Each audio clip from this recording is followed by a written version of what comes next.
Hi guys, let me start this off by saying that it's easy to fight for what you believe in when you have nothing to lose and everything to gain. It's not so easy to fight for what you believe in when you have nothing to gain and everything to lose. An example of this fact can be seen by how former Selangor Executive Councillor Yen Yong Hian Wah is responding to being criticized by the late Teoh Beng Hock sister for yet to break his silence or take a clear stance more than 3 weeks after the Attorney General's chamber classified the case of Teoh Beng Hock's mysterious death as requiring no further action. Teoh Beng Hock was Ian's political aide when he was hauled by MACC to its headquarters. A day later, he was found sprawled dead on the 5th floor of the building. Earlier, he was giving his statement to MACC officers on the 14th floor of the same building. At that time, 30-year-old Teoh Beng Hock, just 30, was not the one under MACC investigation. He was just called in for questioning to assist MACC about the alleged abuse of state government fund in the Sri Kembangan constituency where Ian was the representative at the time. At that time, when DAP was still a part of the opposition, it held nothing back to seek justice for Teoh Beng Hock.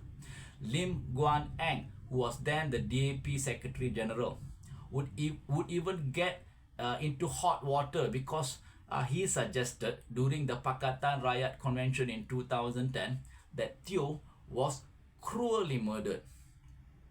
When the police investigated Guan Eng for sedition due to his suggestion, Ian would stand in steadfast solidarity with Guan Eng and Teoh Beng Hock and demand that the police stop their probe against the then Penang Chief Minister Lim Guan Eng for allegedly making a seditious statement and focus their efforts in finding the real reason behind Teoh Beng Hock's death. For standing in staunch solidarity with Teoh and Guan Eng, Ian would even find himself investigated by the police for intimidating the police. But alas, that was 15-16 years ago when DAP was not yet in power. At that time, it had a lot to gain and nothing to lose by vociferously seeking justice for Teoh Beng Hock. The more DAP fought to seek justice for Teoh Beng Hock, the more it made the public believe that it stood for all that is right and just in the country. The more it made the public believe that it stood for all that is right and just, the more it inclined the public to support it to become the government of the day. The more it inclined the public to believe it would do what is right and just when it became the government, the more it was able to gain public trust and become the government of the day. Since it has succeeded in becoming the government of the day, then surely DAP has moved at lightning speed to beget justice for Teoh Beng Hock and his family, right?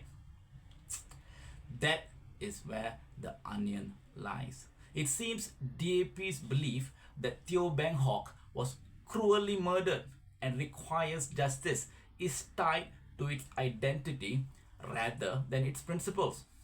When DAP identified itself as a challenger to the government of the day, then and only then, it seems that it saw Teoh Beng Hock's death as cruel and unjust. Now that it has changed from being a part of the opposition to a part of the government of the day, its perception of what happened to Teoh Beng Hock, it seems, has also likely changed according to its change in identity. Now that it has become the government, it seems DAP believes that justice has already been done in Teoh Beng Hock's case. Although the AGC has filed his case as NFA without holding anyone responsible for his death. And previously, DAP was so vociferous in demanding for justice when they were challenging the government. Now that they are the government, it looks like they are more inclined to believe that everything that could be done to get justice for Teoh Beng Hock has already been done, even if nothing at all has been done. When the AGC closed Teoh Beng Hock's case as NFA, the silence from DAP has been both conspicuous and deafening. When DAP had cried so loudly against the injustice in the Teoh Beng Hock's death in 2009, so loudly that even the heavens could hear it, today they are not only silent about the matter themselves, they are also trying to make everybody become silent about it. Perhaps so that even their own conscience wouldn't have to hear it, of how they betrayed a cause that they said they would champion. When the association that was formed to seek justice for Teoh Beng Hock demanded that all DAP ministers resign because they have failed to produce justice for Teoh Beng Hock, despite using the services of a true believer of DAP like Teoh Beng Hock to gain power, and despite using Teoh Beng Hock's death itself to gain support from the public to gain power, DAP simply decided to remain silent. Perhaps in the hopes that if they are silent for long enough, the outrage by Teoh Beng Hock's family and friends will fade away in time. When Teoh Beng Hock's association and family failed to shape DAP's ministers and bigwigs to pressure the government to take action, Teoh Beng Hock's sister would even publicly call upon lower level personalities in DAP like Yan Yong Hian Wah, the former state assemblyman that Teoh Beng Hock served, to use his influence to pressure the party, to pressure the government to act on Teoh Beng Hock's case. But even lower level personalities in DAP, it seems, now feel like they are more a part of the powers that be and are refusing to act. This is what Yan Yong Hian Wah had to say to Teoh Beng Hock's sister when she requested that he intervenes. Quote, "Through all the sadness, I urge that the law be allowed to run its course." Unquote. Ian would say that euphemistically, as if to suggest that Teoh Beng Hock's sister forget about the matter of her brother's mysterious and untimely death. What else can you understand from him asking Teoh Beng Hock's sister to let the law run its course when the case has already been classified as NFA?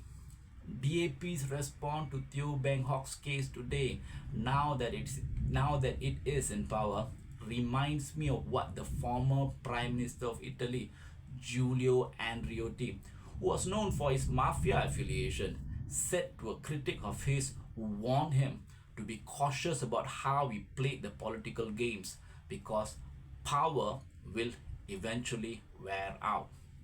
You know what Andreotti retorted when he heard the warning?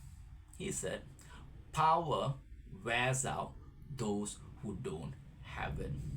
Although DAP is not openly saying what Andreotti said, I think their message to the late Teoh Beng Hock's family and those who are trying to seek justice for him is the same.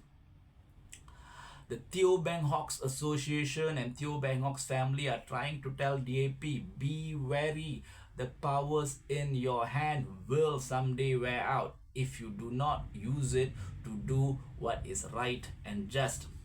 But do you know what DAP is trying to tell them back with its deafening and conspicuous silence?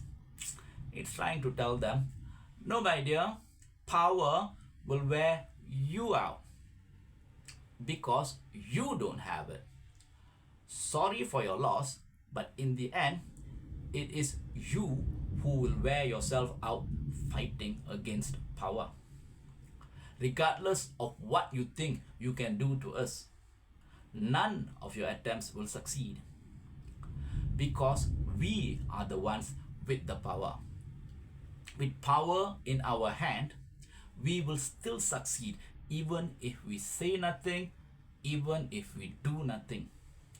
You, on the other hand, can scream your heart out, but even if the gods in heaven hear you, you will still achieve nothing other than wear yourself out.